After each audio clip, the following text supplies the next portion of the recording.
Hello, this is PHYS30141 Electromagnetic Radiation, video number 2. And in this video, I will introduce the concepts of charge and field and how they relate to electromagnetic radiation. And we will come back in more detail later on to fill in some of the things that I will gloss over in this video. So what are we talking about? We're talking about electric charge, and we're talking about the fields that charge may generate.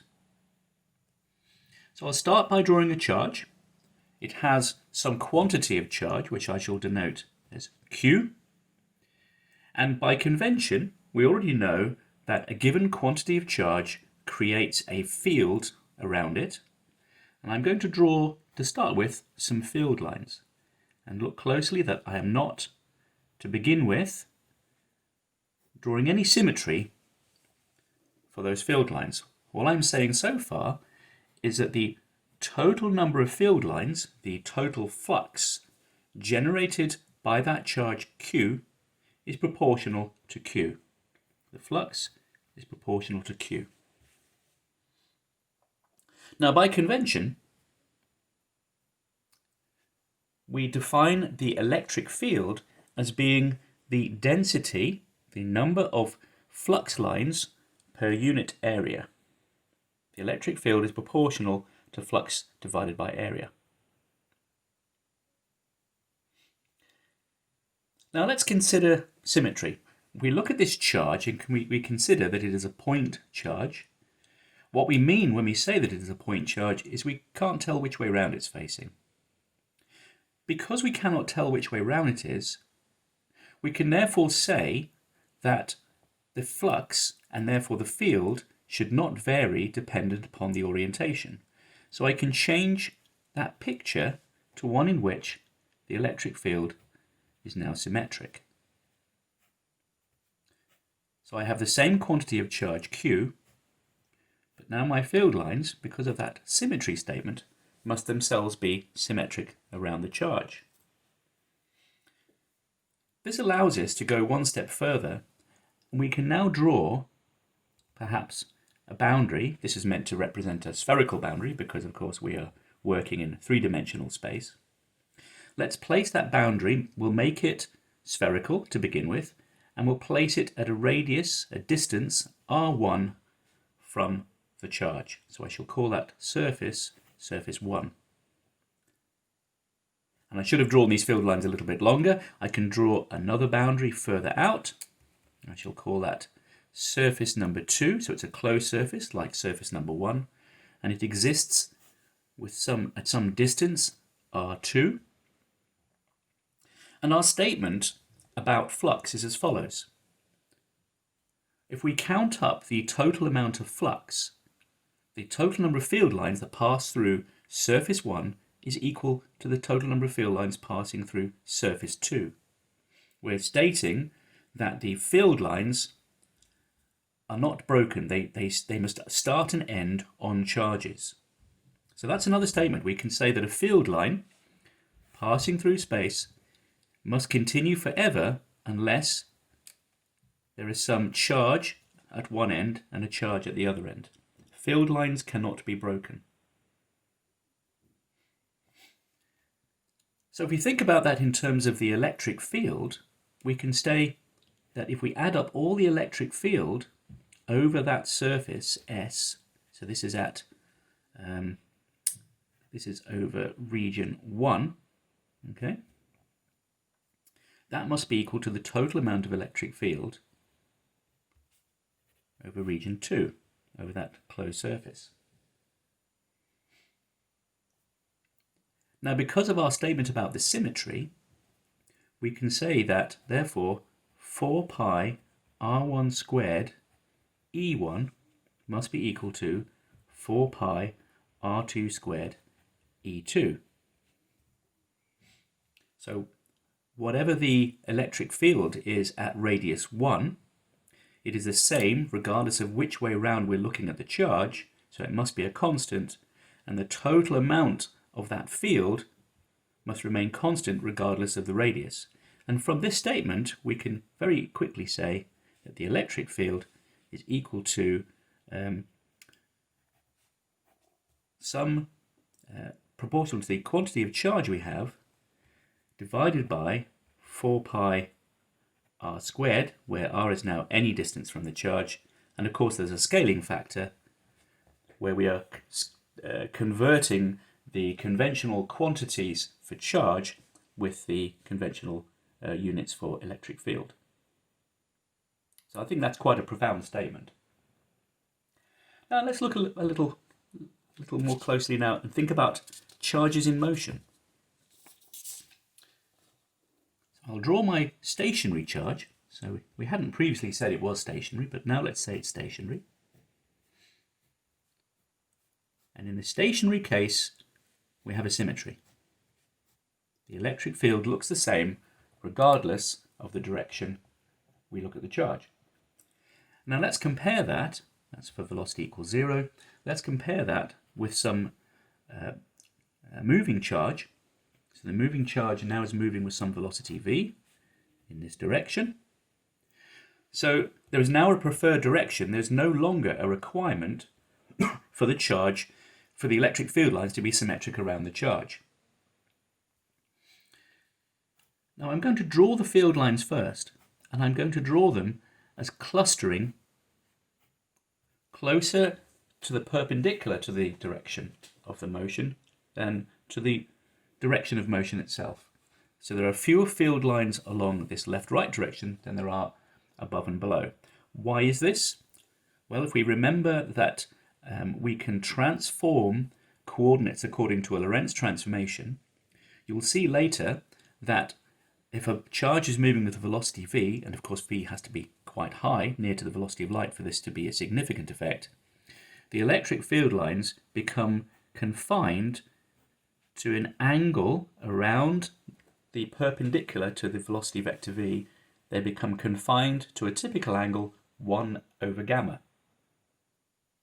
Now on the left, the field lines were symmetrically placed, and we saw that if we were to extend our distance of observation, our distance of measurement from the charge by some distance, then the typical separation between the field lines falls as 1 over r squared. And that's a simple consequence of the field lines being straight.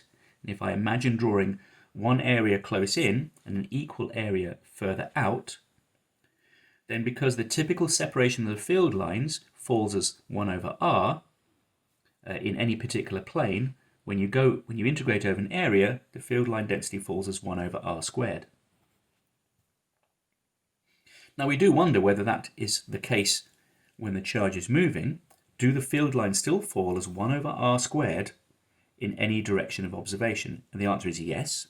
It's a little fiddly to prove, but we'll take a look at that later.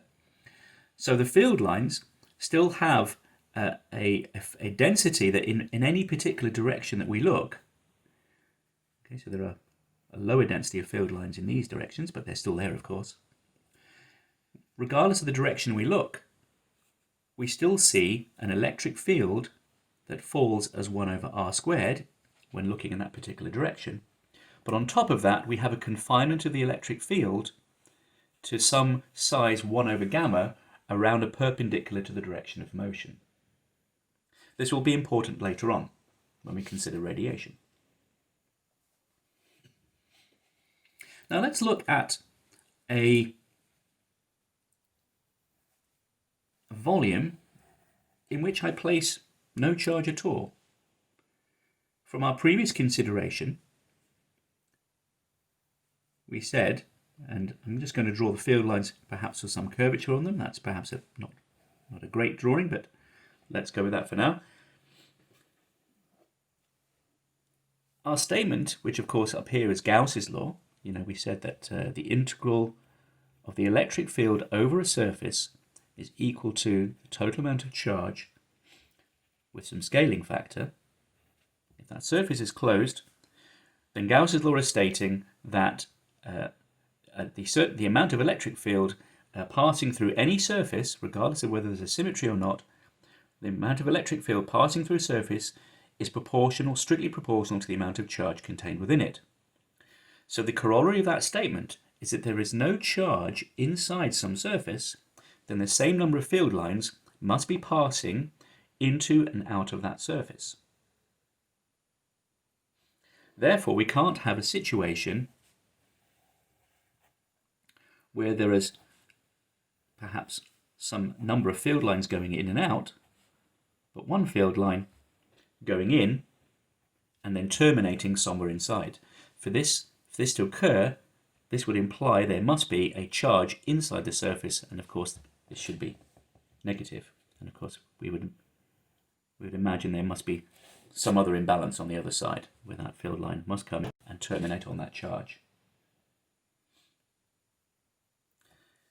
Now, the reason this is interesting, of course, is that if I swap from thinking about electric fields to thinking about magnetic fields, this tells us that because we know that the integral of a magnetic field around a surface is equal to 0, it tells us there is no such concept, was no such thing as a magnetic charge.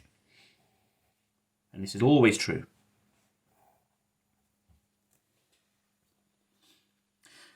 So the important thing to think here is that field lines cannot be broken. Now let's think about that in terms of radiation. So I draw my charge again,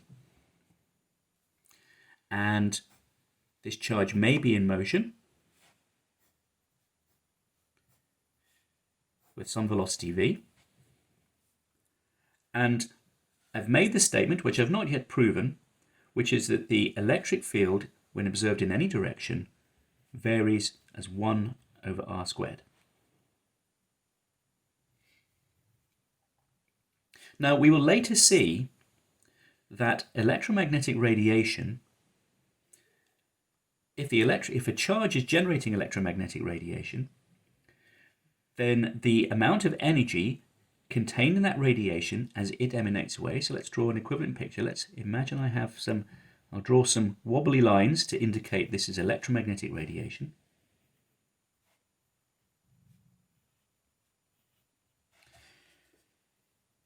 If we think about this from a conservation of energy point of view, we can say if I have a certain amount of radiation being generated by the charge, then the energy density of that radiation must itself fall as 1 over r squared. The power in that radiation must be proportional to 1 over r squared. That's an energy conservation statement. So whatever the nature of the radiation, and whatever is causing it, there must still be a conservation of energy. The power must fall as 1 over r squared. Now we will see later, we won't do this now, that the power in the radiation must be proportional to the electric field contained in that radiation times the magnetic field. Therefore, the electric field must fall as 1 over r, and the magnetic field must fall as 1 over r as we move away from the charge, because as we shall see later on, the electric field is also proportional to the magnetic field. So let's look back at our moving charge. Our moving charge has an electric field which falls as 1 over r squared. Therefore, it cannot be radiating. So this is a uniformly moving charge. Now let's compare that to our stationary charge situation, where the field lines are symmetric.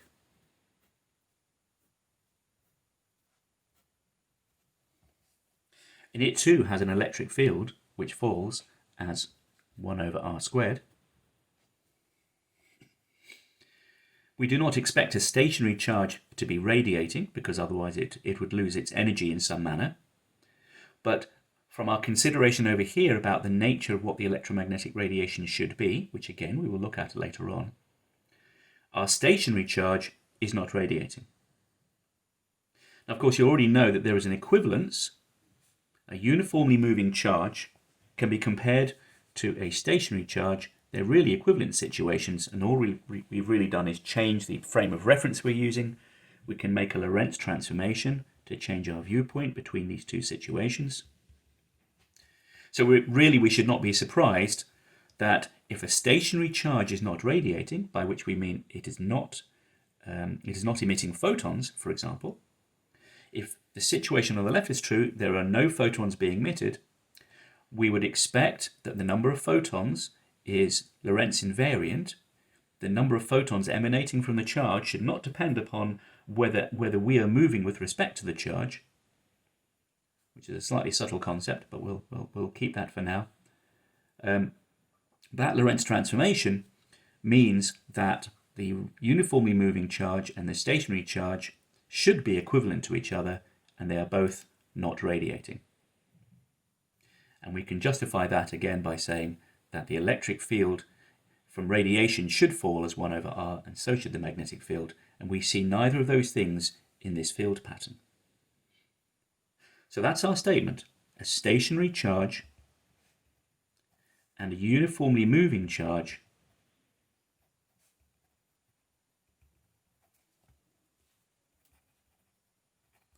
both of them do not radiate. So what gives rise to radiation? Well, if it is not a uniformly moving charge, it must be acceleration. So just to finish off this video, we shall see what an accelerated charge does. So I think of a simplistic version of that idea of acceleration. I imagine a charge which at some initial time, which I'll call t equals 0, is stationary, and then it jumps. It jumps into a new location, and after that it moves with some uniform velocity, which I'll denote here as u. The key concept here is to think about the field lines. So I have my before field lines, which I shall now draw as dotted lines. They emanated away with the strength that falls as 1 over r squared. And after the acceleration, the new field lines are emanating away from the new location of the charge, which is now uniformly moving, and I'll assume that the velocity is small, so there's no compression of those field lines. What can I do with that picture? Well, there is another principle I can apply. Let's imagine I'm trying to see any photons which are coming away from that charge. At a sufficient distance away,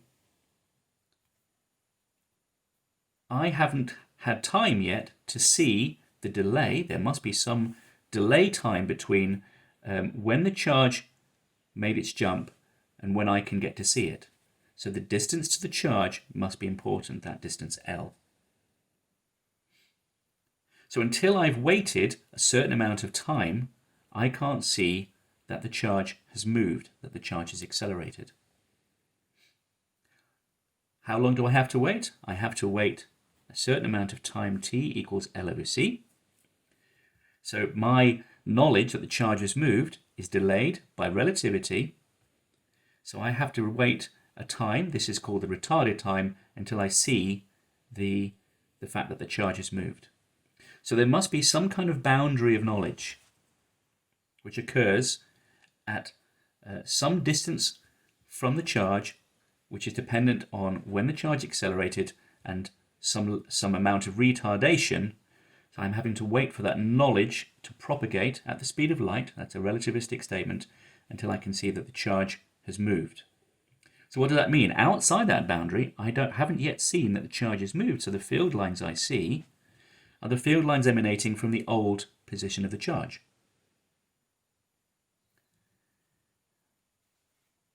Inside that boundary, remember this boundary is occurring at a certain time after the charge acceleration. Inside that boundary, I see the new position of the charge, which has a new field line. And at the boundary, I have to ask myself, what happens? Well, we've already said from our principle of the conservation of field lines, the field lines are not broken, so there must be boundary where the field line has to jump from its new location to its old location. So the field lines are not broken at this point. And we may wonder about the fact that there's a little corner in those field lines. Well, we made a fiction that there was an instantaneous jump here. So we have a little instantaneous jump over here where the field line jumps. We can get around that a little bit later when we consider uniform acceleration. So we won't worry about that.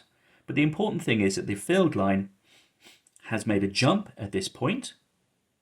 And you can see here that as this boundary propagates away at the speed of light, the height of this boundary, the height of that little jump in the electric field, hopefully you will believe for now, but we'll show it a bit more accurately later, that falls as 1 over r. So therefore, it does meet the condition for this being radiation. And because we said, and we haven't yet proved, that the magnetic field is proportional to the electric field, this is also proportional to 1 over r. And because we've said that the power in the radiation is proportional to the electric field times the magnetic field, that's proportional to 1 over r squared. So we've satisfied the condition that this little piece of electric field could be our radiation. And it makes sense. A little jump in the charge causes a little kink in the electric field, and the relativistic statement is that the electric field, that little kink, is propagating away at the speed of light. So with a rather simple picture, we've explained why it is that a charge can generate radiation. There's only one more thing we need to look at, because of course we've said we're looking in this direction. We're looking perpendicular to the direction of the acceleration, which in this case was upwards. What's happening if we look in this direction? Well, of course here, the electric field lines in the old and new situation are overlapping. So here there is no jump in the electric field, and therefore there is no radiation in this direction. So we can now say, if I have a charge which accelerates in a particular direction, it will liberate radiation which is predominantly perpendicular to the direction of that acceleration.